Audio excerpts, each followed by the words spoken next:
चांदनी रात थी, ठंड बेहद थी, लेकिन मेरे अंदर कुछ अजीब सी बेचैनी थी। पलक के बदलते हुए व्यवहार ने मुझे परेशान कर दिया था। रोहित की बातों पर यकीन करना मुश्किल था। पलक आखिर अर्जुन को मरा हुआ क्यों मान रही थी? उसने ऐसा क्या देखा जिससे वो इतना डर गई थी?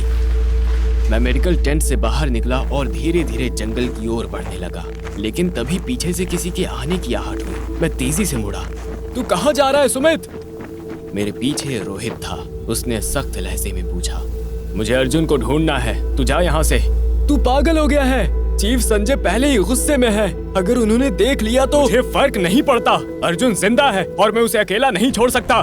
उसकी आंखों में चिंता साफ झलक रही थी, लेकिन मैं रुका नहीं। न मैंने एक बार भी पीछे पलट कर देखा। जंगल का सन्नाटा मुझे भीतर से सिरहन दे रहा था। हवा में सरसराहट थी, जैसे कोई मुझे देख रहा हो। मैंने टॉर्च जलाई और चारों ओर देखा। अर्जुन, अगर तू कहीं है तो जवाब दे। मेरी आवाज पेड़ों के बीच गूंज उठी। तभी झाड़ियों के पीछे हलचल हुई। मैंने तुरंत टॉर्च उस तरफ घुमा दी। जो मैंने देखा उससे मेरी सांसें थम गईं। टॉर्च की रोशनी में एक परछाई दिखी। लंबी चौड़ी काया, सफेद चमकती आंखें। दिल मानो ये देख के धड़कना भूल गया। अर्जुन, तू तू तू अर्जुन है ना?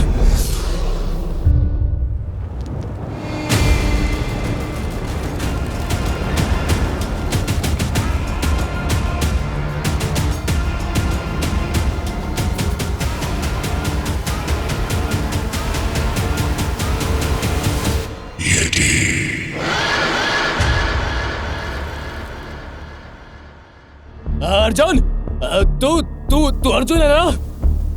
वो एक पल के लिए रुका।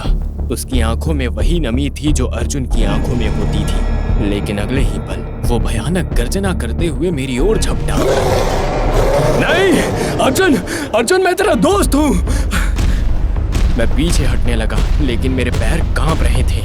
येटी बस अब मुझसे कुछ कदम की दूरी पे था और फिर एक गोली चली। मैं जमीन पर गिर पड़ा। तेज रोशनी मेरे आंखों पर पड़ी। मैंने सिर उठाकर देखा। चीफ संजय, रोहित और राधे हाथों में बंदूक लिए खड़े थे। हट जा सुमित, ये खतरनाक है।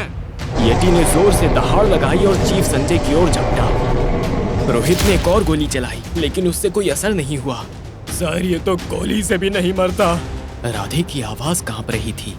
येटी ने जमीन पर जोरदार मुक्का मारा, जिससे पूरा जंगल गूंज उठा। अगले ही पल वो झाड़ियों में गायब हो गया। चीफ संजय ने मेरी ओर देखा। अब भी कहेगा कि वो अर्जुन था? हाँ सर, आपने उसे क्यों भगाया? वो अर्जुन था।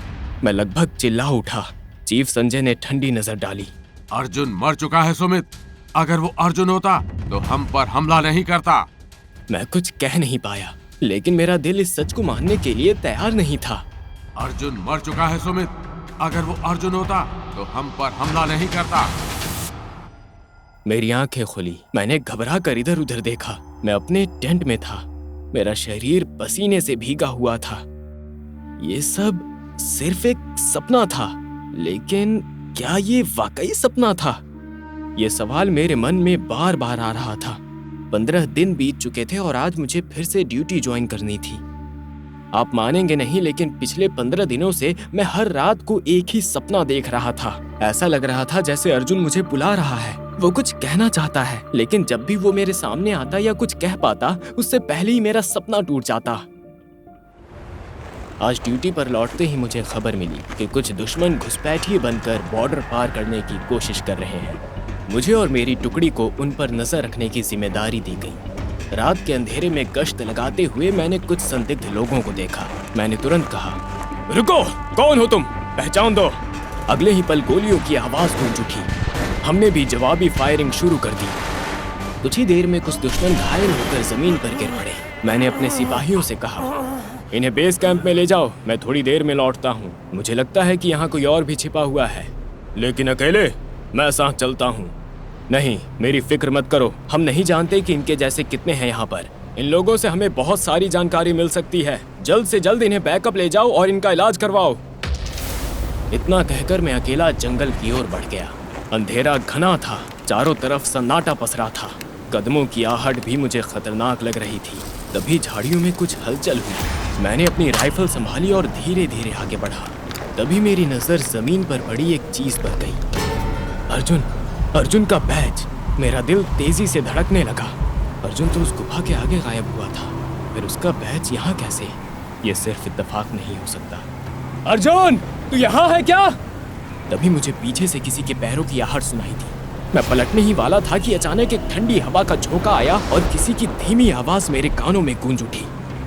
सुमित, ये सिर्फ एक सपना नहीं था। अंधेरे में ठीक से कुछ दिखाई नहीं दे रहा था। मैंने जैसे ही एक कदम आगे बढ़ाया और मैं तेजी से फिसल गया। नहीं! मेरा नाम है निखिल भास्कर, इस कहानी का सूत्रधार, और ये थी येटी एपिसोड 12। क्या सुमित अर्जुन तक पहुंच पाएगा? यह हादसा अब कौन सी नई कहानी लिखने वाला है? जानने के लिए देखिए येटी दी आर्कटिक एक्सपेरिमेंट का अगला एपिसोड।